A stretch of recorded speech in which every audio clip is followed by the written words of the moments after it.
Drafting of resolution को लेकर जो समस्या आती है वो मैं यहाँ दिखा देता हूँ एक बार आपको, वेल ताकि आपके लिए आसान, समझना बहुत आसान हो जाएगा। और किन चीज़ों का ध्यान रखना है वो भी मैं आपको ये लिस्ट पूरी पढ़वाऊंगा आपको। Tips for drafting of the resolution. जब आप रेजोल्यूशन ड्राफ्ट करने के लिए बैठो या नोटिस या एजेंडा कुछ भी ड्राफ्ट करने के लिए आता है एग्जाम में, वैसे तो आपको नोटिस एजेंडा आएगा नहीं, रेजोल्यूशंस की बात करता हूँ। तो पहली चीज़ का ध्यान रखो, कोई कटिंग बिल्कुल भी ना हो। मतलब ये पेपर चेकर जो है उसके लिए ना बड़ा मतलब पेनफुल है, और वो अब मार्क्स काट लेगा आपके अगर आपने आंसर में यहाँ कटिंग की। किसी और आंसर में छोटी मोटी कोई कटिंग है चलेगा, कोशिश करना ड्राफ्टिंग वाले वेल क्वेश्चंस में कटिंग बिल्कुल ना हो। यूज ऑफ एब्रीवेशंस बिल्कुल ना करें। वेल कुछ कुछ एब्रीवेशंस चलेंगी, आरओसी, सेबी, एनसीएलटी, कुछ लीगल एब्रीवेशंस वो चलेंगी, लेकिन हर चीज के लिए एब्रीवेशन ना इस्तेमाल करें। मेमोरेंडम ऑफ एसोसिएशन के लिए एमओए लिख रहे हैं, आर्टिकल ऑफ एसोसिएशन के लिए एओए लिख रहे हैं, ड्राफ्टिंग में ना करें। एजीएम भी पूरा लिखो, एनुअल जनरल मीटिंग पूरा लिखो, एक्स्ट्रा ऑर्डिनरी जनरल मीटिंग पूरा लिखो अगर लिखना है तो। एजीएम ईजीएम ड्राफ्टिंग में मत लिखो, बाकी पेपर में चलेगा एमओए एओए, बाकी आप पूरी आंसर शीट में चलाओ। मेमोरेंडम ऑफ एसोसिएशन पूरा क्यों लिखना है, एमओए लिखो। आर्टिकल ऑफ एसोसिएशन पूरा क्यों लिखना है, एओए लिखो। बोर्ड ऑफ डायरेक्टर्स पूरा क्यों लिखना है, बीओडी लिखो। सबको पता है यार, पेपर चेकर को भी पता है कि ये एब्रीवेशन का क्या मतलब है। और लेकिन जब ड्राफ्टिंग की बात आएगी तो एब्रीवेशन का इस्तेमाल ना करें। कुछ एक अलाउड है जो लीगल एब्रीवेशन हर जगह सारी वेबसाइट्स पे चलती हैं, वो अलाउड है। देन नो सेक्शन इज, अगर कोई प्रिस्क्राइब नहीं है कि कौन से सेक्शन में आप ड्राफ्ट करने जा रहे हैं, no section is prescribed in the companies act for any particular resolution activity, then it is passed as board resolution. For example, आपको एग्जाम में क्वेश्चन आया, draft a resolution for opening a new bank account, draft a resolution for opening a new bank account of the company. तो इसके लिए पूरे company law में कोई section नहीं है, तो फिर क्या करना है जी, बोर्ड मीटिंग में बोर्ड रेजोल्यूशन पास कर रहे हैं for opening the new bank account, और उसमें दो डायरेक्टर्स को ऑथराइज कर रहे हैं टू साइन द चेकबुक, और रेजोल्यूशन की कॉपी जो है वो बैंकर को दे दी जाए along with the pan card, GST of the company, ताकि बैंकर हमारा बैंक अकाउंट ओपन कर दे। ऑथराइजिंग द कंपनी सेक्रेटरी की रेजोल्यूशन की कॉपी के साथ साथ वेल आई से कंपनी का पैन कार्ड, कंपनी का जीएसटी जो है वो वेल बैंकर को दे दिया जाए, ताकि बैंकर हमारा बैंक अकाउंट ओपन कर दे। सो वेल आई से, और कंपनी सेक्रेटरी को ऑथराइज कर दिया बाकी सारे फर्दर स्टेप्स लेने के लिए। तो एक ऐसी एक्टिविटी के लिए रेजोल्यूशन पूछ लिया जिसके लिए पूरे कंपनी लॉ में कोई सेक्शन ही नहीं है, तो आप क्या पास कर रहे हो, बोर्ड मीटिंग में बोर्ड रेजोल्यूशन। ये एक एग्जांपल दिया मैंने आपको। देन गोइंग ऑन फर्दर, जब भी कोई रेजोल्यूशन शुरू करोगे तो पहले दो वर्ड्स क्या होंगे, हमेशा resolve that, it is hair bye decided that नहीं होगा, रिजॉल्व दैट। और अगर रेजोल्यूशन में सेकंड पैरा बनेगा तो रिजॉल्व फर्दर दैट, अगर थर्ड पैरा बनाएंगे तो resolve also that, that is how it is. फिर जब रिजॉल्व दैट लिखते हैं तो रिजॉल्व दैट लिखने के बाद एक सेंटेंस जरूर आता है, हमेशा आता है, copy paste, pursuant to the requisite section of the companies act. अब वहां सेक्शन का नंबर अगर आपको याद है तो आप सेक्शन का नंबर जरूर लिखो, फिर आप रिक्विजिट नहीं लिखोगे। सेक्शन का नंबर आपको कंफ्यूज हो रहा है, सेक्शन 66 था या सेक्शन 67 था, अगर कंफ्यूजन कोई हो रही है तो वेल आल से उस केस में लिखो रेलिवेंट सेक्शन या requisite section, pursuant to the requisite section of the companies act 2013 आगे जरूर लिखो। 2013 पढ़ने में भी ना ऐसा लगता है एक न्यूमरल आ गया, उसका एक अच्छा इंप्रेशन आता है। एक लैंग्वेज जरूर यूज होती है रेजोल्यूशन के अंदर, well be and is hair bye, ये डायरेक्टर आज से और अभी से अपॉइंट हो रहा है with immediate effect, so and so person को आज से और अभी से डायरेक्टर अपॉइंट कर रहे हैं, be and is hair bye appointed. अगर ये लैंग्वेज फिट होती है तो जरूर फिट करो, और फिट नहीं होती है तो कंपलसरी नहीं है, कंपलसरी नहीं है, लेकिन 90% केसेस में फिट होती है, 95% केसेस में फिट होती है। तो 95% केसेस में आप इस लैंग्वेज का इस्तेमाल करोगे। कई बार ऐसा होता है रेजोल्यूशन हम पास आज कर रहे हैं, इफेक्टिव एक महीने बाद होगा, तो be and is hair bye नहीं लिखना, तो be and is hair bye नहीं लिखना। आज से और अभी से कर रहे हैं तो be and is hair bye लिखना है। तो 95% चांसेस आर कि ये फ्रेज जरूर आपके रेजोल्यूशन में दिखेगा। देन 95% चांसेस हैं कि ये आप यूज कर पाओगे।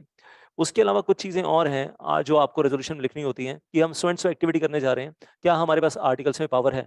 हम प्रेफरेंस शेयर्स इशू तभी कर सकते हैं अगर हमारे पास आर्टिकल ऑफ एसोसिएशन में पावर हो। हम बायबैक तभी कर सकते हैं अगर हमारे पास पहले से आर्टिकल्स में पावर हो, यू नो दैट। हाँ, सो क्या हमारे पास आर्टिकल्स में पावर है, एडिशनल डायरेक्टर तभी अपॉइंट कर सकते हैं अगर आर्टिकल्स में पावर हो। तो ये चीज रेजोल्यूशन में लिखनी चाहिए, pursuant to the article number dash of article of association of the company. और जब लिखोगे आर्टिकल नंबर डैश, खाली छोड़ देना, अपना फोन नंबर मत लिखाना, पता चला अपना फोन नंबर लिखा है और पेपर चेकर ने क्या किया, उठाकर आपकी answer sheet ICSI disciplinary committee को दे दी, आपके घर चिट्ठी आ गई, ये आपके बच्चे को आईसीएसआई रेस्टिगेट कर रहा है, निकाल रहा है, और सीए इंस्टीट्यूट और सीएमए को भी बता रहे हैं इस बच्चे को एडमिशन मत देना, ये तो आंसर शीट में अपना फोन नंबर लिखता है, तो मत करना, don't do that. Then CG approval is required, तो जहां डैश छोड़ना है डैश छोड़ना। अगर जो एक्टिविटी कर रहे हो उसके लिए सीजी अप्रूवल भी चाहिए तो रेजोल्यूशन लिख देना कि सीजी अप्रूवल चाहिए। और उसके बाद एनसीएलटी अप्रूवल चाहिए, वेल तो ये भी लिख देना कि एनसीएलटी अप्रूवल चाहिए, मतलब जो भी अप्रूवल चाहिए। और बोर्ड मीटिंग में बोर्ड रेजोल्यूशन पास कर रहे हो और शेयर होल्डर से अप्रूवल चाहिए तो ये भी लिख देना कि शेयर होल्डर से अप्रूवल चाहिए। तो जो अप्रूवल चाहिए वो मेंशन कर देना कि भाई सो and so approval is required, वो मेंशन जरूर कर देना। देन गोइंग ऑन फर्दर, अब देखो जरा आपके सामने सिंपल रेजोल्यूशन कैसे लिखा जाता है। 3-4 फटाफट दिखा रहा हूँ। एडिशनल डायरेक्टर अपॉइंट कर रहे हो, सबसे पहले शुरुआत कैसे करेंगे, resolve that pursuant to section 161 subsection 1 and any other relevant provision of the companies act 2013। ये लैंग्वेज रट्टा मार लो, ऐसे ही शुरू करना है। सेक्शन नंबर चेंज हो जाएगा हर बार, पहली 2 लाइनें सेम रहेंगी। Resolve that pursuant to section 161 subsection 1 and any other relevant provision of the Companies Act 2013 and in accordance with the article number dash, खाली छोड़ना है, खाली छोड़ना है, of the article of association of the company, the name of proposed director, bracket में नाम नहीं लिखना है। अगर क्वेश्चन पेपर में अगर नाम नहीं लिखा है तो नाम नहीं लिखना है, ब्रैकेट में सिर्फ नेम ऑफ प्रपोज डायरेक्टर लिखना है, ऐसे ही। सो ब्रैकेट में we are saying एक बार रिपीट कर लेते हैं, pursuant to section 161 and any other relevant provision of the Companies Act and in accordance with the article number of dash of the company of the article of association of the company, the name of proposed director, din number so and so, be and is hereby, din number में अपना phone number नहीं लिखना, कुछ गड़बड़ नहीं करना। be and is hereby मतलब आज से और अभी से, is appointed as additional director to hold the office up to the commencement of next AGM। Legal provision है, he will hold the office only up to the next AGM, तो वो legal provision लिख दिया हमने। तो language में किन चीजों का ध्यान रखा, कौन कौन से पॉइंट्स का ध्यान रखा, नंबर 1 रिजॉल्व दैट का, number 2 pursuant to section number 3 any other relevant provision of the companies act, number 4 in accordance with article of association of the company. Section के लिए परसुएंट टू, आर्टिकल्स के लिए in accordance with article number so and so. वैसे कई बच्चे pursuant to article number so and so भी लिख देते हैं, एंड परसुएंट टू, वो भी ठीक है, कुछ गलत नहीं है उसमें भी, कुछ गलत नहीं है।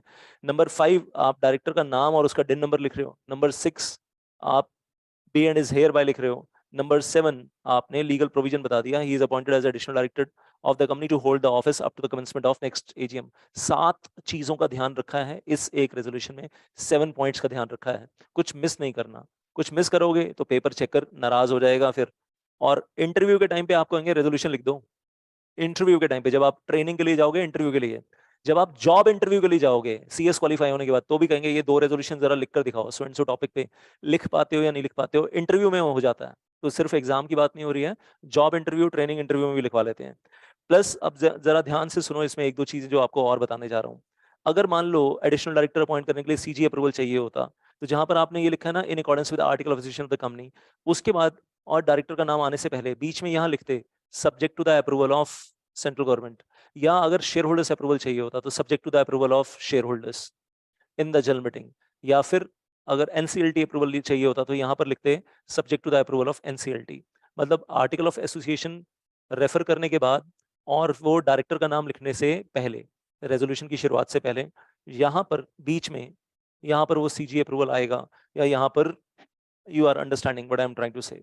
और बाकी क्या ध्यान रखना है, no cutting, no abbreviations, nothing.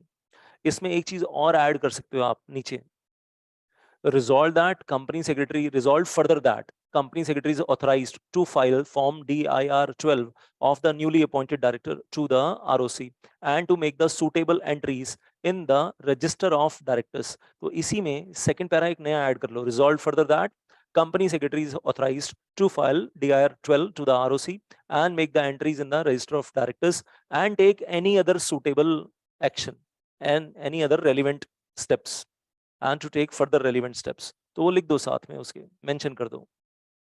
तो ये चीजें थोड़ा सा ध्यान रखिए। अब एक दूसरा रेजोल्यूशन दिखाने जा रहा हूँ।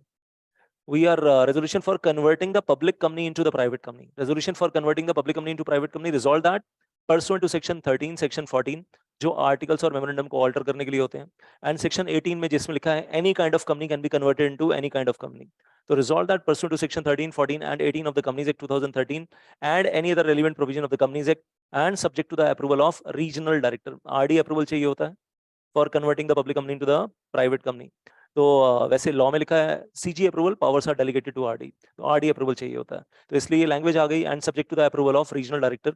तो पहले सेक्शन, उसके बाद हम बात कर रहे हैं, और आर्टिकल्स में कोई पावर नहीं चाहिए होती कन्वर्जन के लिए, तो उसकी जरूरत नहीं थी, that was not required.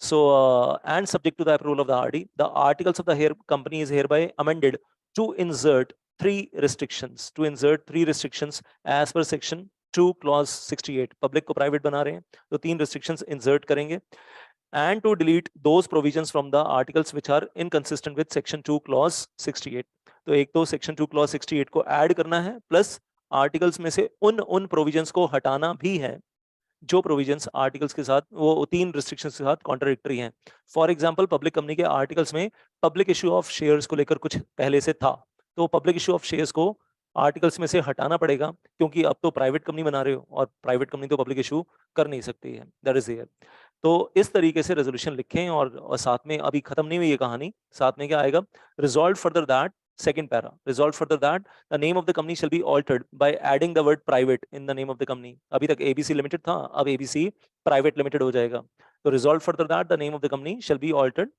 well by adding the word private in the name of the company and resolved also that Mr और Miss ब्रैकेट में कंपनी सेक्रेटरी लिखना है कंपनी सेक्रेटरी का नाम नहीं लिखना है be and is hereby authorized to do further acts and to take all the necessary steps all the actions in this matter MGT 14 file करना है ऑल्टर्ड मेमोरेंडम ऑल्टर्ड आर्टिकल्स की कॉपी फाइल करनी है जो स्पेशल रेजोल्यूशन पास किया है ये special resolution आप पास कर रहे हो इसकी कॉपी MGT 14 के साथ जाएगी तो वो सब इसमें आ गया वेल कंपनी सेक्रेटरी को ऑथराइज कर दिया to take the further steps तो इस चीज का ध्यान रखिए बस और क्या है this is how you have to create और 3-4 चीजों का ध्यान रखा शुरू कैसे किया रिजॉल्व दैट दूसरे नंबर पे सेक्शन 13 14 18 आ गया तीसरे नंबर पे subject to the approval of RD आ गया चौथे नंबर पे वो लीगल प्रोविजन आ गया कि आर्टिकल्स में 3 रिस्ट्रिक्शंस ऐड करनी है और उसके अलावा जो आलतू फालतू चीजें हैं वो डिलीट करनी है जो आर्टिकल्स के साथ कॉन्ट्राडिक्टरी हैं पांचवें नंबर पे रिजॉल्व फर्दर दैट आ गया कि हम वेल मेमोरेंडम में नेम क्लॉज में अब हम प्राइवेट वर्ड ऐड कर रहे हैं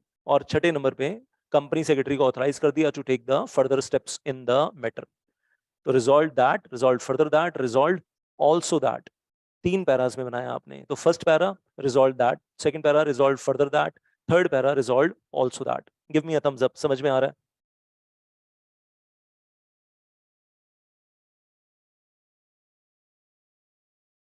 गेटिंग दिस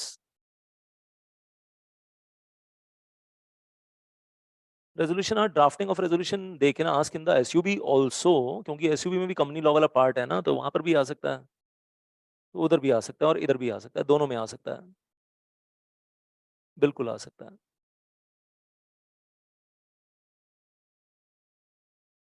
चलिए अब एक रेजोल्यूशन और भी दिखा रहा हूँ आपको रेजोल्यूशन देखोगे ना आपको समझ मैं कहता हूँ लड्डू काम है यार लॉलीपॉप काम है आपको बस वो 8-9 पॉइंट जो मैंने आपको बताए हैं ना उन 8-9 पॉइंट्स का ये ध्यान रखना है बस इन चीजों का ध्यान रख लो आप सो दीज आर द 8 और 9 points one has to be careful about ये 8-9 पॉइंट हैं बाकी तो आपको लीगल प्रोविजन पता होना चाहिए पहले से कि भाई सो एंड सो एक्टिविटी करने का लीगल प्रोविजन सेक्शन में क्या लिखा था अगर आपको वो सेक्शन याद है थोड़ा सा कॉमन सेंस लगाने का है दैट्स इट और एक चीज बताऊं प्रैक्टिकल लाइफ में ना सारे रेजोल्यूशन बने बनाए सॉफ्टवेयर में आते हैं मतलब वो सॉफ्टवेयर मार्केट में अवेलेबल है सेक्रेटेरियल सॉफ्टवेयर रियल लाइफ में डिग्री मिलने के बाद मतलब जॉब मिलने के बाद आपकी कंपनी में वो लीगल कंप्लायंस सॉफ्टवेयर है सेक्रेटेरियल सॉफ्टवेयर है सारे रेजोल्यूशन डले हुए उठाने हैं कॉपी पेस्ट करने हैं और बीच में ना चेंजेस करने हैं अपनी रिक्वायरमेंट के हिसाब से लेकिन आईसीएसआई चाहता है कि आपको लिखना भी आना चाहिए और मैं कहूँगा शायद आईसीएसआई को लग रहा हो कि पिछले 5 साल में हमने 3 या 4 बार तो क्वेश्चन ही पूछे हैं मतलब 10 अटेम्प्ट में 3-4 बार क्वेश्चन आया वो भी स्टूडेंट्स क्या करते हैं वो निकाल देते हैं ना चॉइस में निकल जाता है वो क्वेश्चन नंबर 2 के 5 पार्ट्स कर लो या क्वेश्चन नंबर 2A के 5 पार्ट्स कर लो कहीं ना कहीं निकल जाता है ना चॉइस में तो उस चक्कर में बच्चे कर तो रहे नहीं और पिछले 5 साल में छोड़ो मैं कहूँगा पिछले 10 साल में जो क्वालिफाइड कंपनी सेक्रेटरीज बन रहे हैं उनको ड्राफ्टिंग की प्रैक्टिस बिल्कुल नहीं है इंटरव्यू में पहला हाथ वहीं अटक जाता है उनका उनके आगे खाली पेन पेपर रख दिया जाता है क्वालिफाइड कंपनी सेक्रेटरीज के आगे और कहते हैं लो आपके पास डिग्री है ना ये बैठो और रेजोल्यूशन लिखो जरा एक टॉपिक देते हैं उस पर लिखो हाथ नहीं चलता भाई क्वालिफाइड कंपनी सेक्रेटरीज पिछले 10 साल से कर ही नहीं पा रहे हैं उससे पहले जो क्वालिफाई हुए थे तब तो ये था कि हर एग्जाम में 20 नंबर 25 नंबर की ड्राफ्टिंग आती थी draft the resolution draft the notice draft the agenda तो वो 20-25 नंबर के चक्कर में हर किसी को करनी पड़ती थी मैंने जब सीएस किया था तो कंपनी लॉ के पेपर में पहला क्वेश्चन 20 मार्क्स हमारे टाइम पे तो कंपनी लॉ के 2 पेपर होते थे एग्जीक्यूटिव प्रोग्राम में company law 1 company law 2 company law 2 का जो पेपर होता था question number 1 20 marks was draft 5 resolutions of 4 marks each 4 number के 5 रेजोल्यूशन कंपलसरी क्वेश्चन था तो मालूम था करना ही करना है अवॉइड ही नहीं कर सकते तो उस जनरेशन ने जो आज से 10 साल पहले क्वालिफाई हुए उनके पास तो ड्राफ्टिंग स्किल है यार उन्होंने किया है अब एग्जाम्पल 3 ले रहे हैं रेजोल्यूशन फॉर बायबैक फटाफट देखो बायबैक ऑफ शेयर्स करने जा रहे हैं, तो 3 सेक्शन है 68, 69 और 70। रिजॉल्व दैट शुरू कैसे करना है? Resolve that pursuant to section 68, 69 and 70 of the Companies Act 2013 and any other relevant provision of the act and the SEBI regulations and in accordance with article number so and so of the article of association of the company। सब कुछ ही आता चला जा रहा है। Resolution pass कर रहे हैं, पहले कंपनीज एक्ट आ गया, उसके बाद कंपनी लिस्टेड कंपनी है तो साथ में क्या आ गया? And SEBI regulations of buyback आ गया, and in accordance with article of association of the company भी आ गया, क्योंकि आर्टिकल्स में पावर चाहिए तभी बायबैक कर पाएंगे, तो वो भी आ गया। Then so many number of shares, 7 crore equity shares, 10 crore equity shares, आप अपनी तरफ से नहीं लिखो, सिर्फ क्या लिखो ब्रैकेट में? Number of shares. Equity shares of face value of ₹10 each, वो तो लिख ही सकते हैं, फेस वैल्यू में भी 1 रुपी में भी 10 रुपीज, ये तो लिख ही सकते हैं, ऑफ ₹10 ईच। अपनी तरफ से कोई भी फिगर मत डालो जब तक क्वेश्चन पेपर में नहीं दी हो, नहीं तो पेपर चेकर उसको गलत समझ के उसको सोचेगा कि कोई हिंट ड्रॉप किया जा रहा है, कहीं कोई कनेक्शन बिठाया जा रहा है, कोई जान पहचान निकाली जा रही है, वो आगे ICSI डिसिप्लिनरी कमेटी को पकड़ा देंगे, फिर वो कुछ एक्शन होगी, कोई फायदा नहीं। इसलिए ब्रैकेट में अगर क्वेश्चन पेपर में नंबर ऑफ शेयर्स नहीं बताया, सिर्फ ये बोला बायबैक का रेजोल्यूशन बता दो, तो नंबर ऑफ शेयर्स लिखो। क्वेश्चन पेपर में बताया है 7 करोड़ इक्विटी शेयर्स का बायबैक कर रहे हैं at the rate of ₹10 each, face value 10 rupees and the buyback price is 390 rupees per share, तो वो इन्फॉर्मेशन यूज कर लेना यहाँ पर। Then so buyback of the dash number of equity shares of the face value of ₹10 each shall be bought back at the offer price of rupees dash, हम नहीं बताएंगे अगर क्वेश्चन पेपर में नहीं लिखा, at the offer price of rupees dash per share aggregating to rupees, aggregate offer कितना बना? Let us से 21,000 करोड़ और 18,000 करोड़, हम नहीं बताएंगे, हम सिर्फ क्या लिखेंगे? Dash total offer size bracket में लिखेंगे, and provision of the same shall be made out of the free reserves of the company. इसका प्रोविजन हम कहां से बना रहे हैं वो आपको मालूम ही है, buyback can be done out of the free reserves और आउट ऑफ सिक्योरिटी अकाउंट और of the proceeds of the different kind of shares. तो हम यहाँ पर क्या लिख रहे हैं? The provision will be made from the out of the free reserves of the company. उसके बाद आगे बढ़ते हैं, resolve further that the capital redemption reserve CRR create करना है, क्योंकि फ्री रिजर्व्स में से बायबैक कर रहे हैं ना, तो aggregate face value of the shares जो आप बायबैक कर रहे हैं, जो आप प्रीमियम पे कर रहे हैं वो नहीं, जो aggregate face value of share आप बायबैक कर रहे हैं उसका CRR क्रिएट करना मैंडेटरी है। तो रेजोल्यूशन 7 के साथ resolved further that the CRR of rupees dash equal to the aggregate face value, equal to the और equal to the aggregate face value of the shares bought back shall be created out of free reserves। तो हम CRR create करेंगे out of free reserves।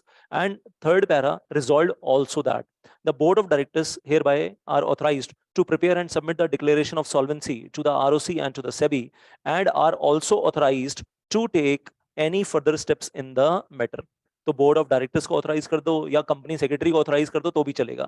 यहाँ पर board of directors के बजाय company secretary भी लिख सकते थे, वैसे बोर्ड ऑफ डायरेक्टर्स क्या लिखना ही पड़ेगा, सॉरी हाँ बोर्ड ऑफ डायरेक्टर्स ही लिखना पड़ेगा, क्योंकि डिक्लेरेशन ऑफ सॉल्वेंसी तो बोर्ड ऑफ डायरेक्टर्स ने ही बनाना है, तो उनको ऑथराइज किया जाता है to prepare and submit the declaration of solvency to the ROC and SEBI। और नीचे अगर यहाँ लिखना चाहो and company secretary is authorised to take further steps in the matter, तो ये बॉटम लाइन में आप चेंज कर सकते हो यहाँ पर, एंड यहाँ पर आप थोड़ा चेंज करके लिख सकते हो, and company secretary is authorised, लेकिन लिखना पूरा, हाँ कंपनी सेक्रेटरी पूरा लिखना, is authorised to take further steps in the matter. हो गई कहानी खत्म। Three parts of the resolution, resolve that उसमें आपने लंबी चौड़ी राम कहानी देखो क्या क्या बता दिया, सेक्शन के बारे में बात कर ली, सेबी के बारे में बात कर ली, आर्टिकल ऑफ एसोसिएशन के बारे में बात कर ली, कितने शेयर्स बायबैक करना चाहते हैं वो बात कर ली, कहाँ से बायबैक कर रहे हैं फ्री रिजर्व्स में से वो बात कर ली।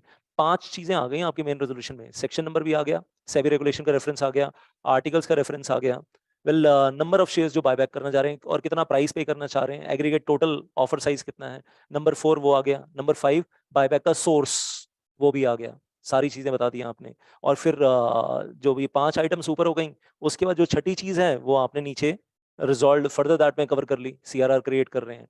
और फिर उसके बाद आगे तो फिर आपने 7वें पॉइंट में रिजॉल्व ऑल्सो दैट में छक्का मार दिया, अट्ठा मार दिया और बॉल जो है वो स्टेडियम के बाहर, कि भाई बोर्ड ऑफ डायरेक्टर्स को ऑथराइज कर दिया, कंपनी सेक्रेटरी को ऑथराइज कर दिया, बाकी सारा काम संभालो, आगे का सारा काम देखो, हमारी तरफ से खत्म। हाँ जी, प्रोविजन ही लिखना है, बिल्कुल सही बात है, आपने बिल्कुल सही पकड़ा, प्रोविजन ही लिखना है, बस तरीके से लिखना है, एक स्टाइल बना दिया उसका, लिख तो लीगल प्रोविजन ही रहे हो आप। वही कह रहा हूँ, रेजोल्यूशन लिखना लड्डू है, लॉलीपॉप है, बस लीगल प्रोविजन याद होना चाहिए। एक एग्जाम्पल 4 देने जा रहा हूँ आपको, example 4, we are increasing the authorised capital of the company, company की ऑथराइज्ड कैपिटल इंक्रीज करने जा रहे हैं।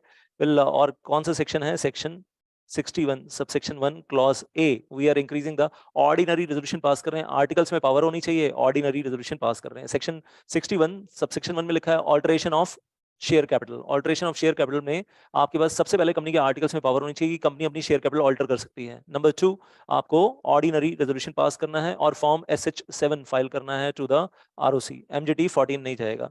तो सिंपल सिंपल फटाफट फटाफट resolve that pursuant to section 61 subsection 1 clause A of the companies act. सबसे पहले सेक्शन नंबर आ गया, रिजॉल्व दैट आ गया, सेक्शन नंबर आ गया, and any other relevant provision in accordance with the article of association of the articles of the company, article number so and so of articles of the company, and then authorized capital of the company be and is hereby आ गया, is increased from dash number of equity shares of rupees 10 each aggregating dash 4 crore equity shares of rupees 10 each aggregating rupees 40 crore to 5 crore equity shares of rupees 10 each aggregating rupees 50 crore. तो 40 करोड़ से बढ़ाकर 50 करोड़ कर रहे हैं, लेकिन हम नहीं लिखेंगे, हम लिखेंगे डैश डैश। फेस वैल्यू तो लिख देंगे 10 रुपीज पर शेयर, आगे हम डैश करके छोड़ देंगे, number of equity shares dash aggregate authorise capital dash, and it is increased to dash number of equity shares of rupees 10 each.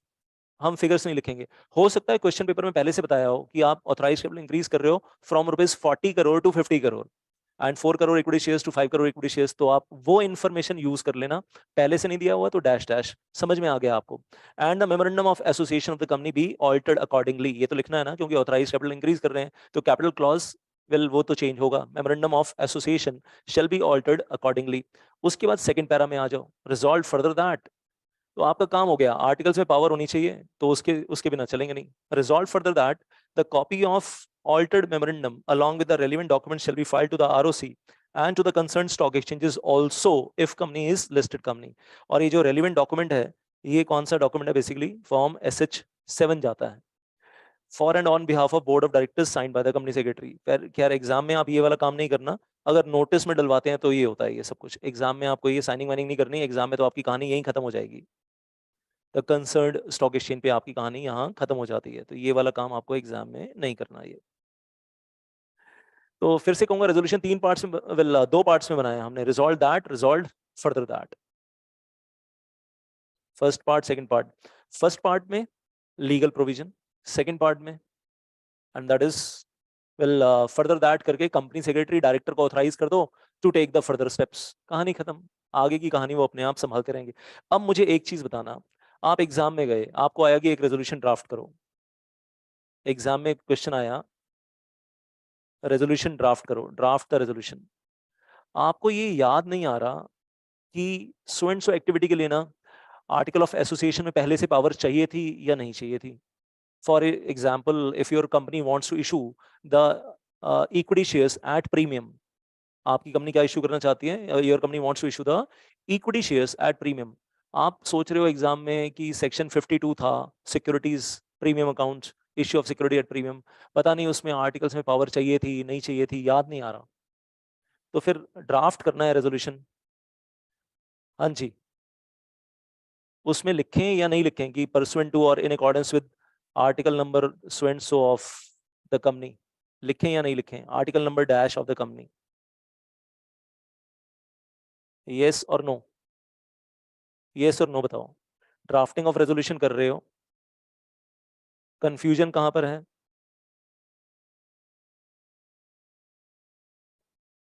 Whether the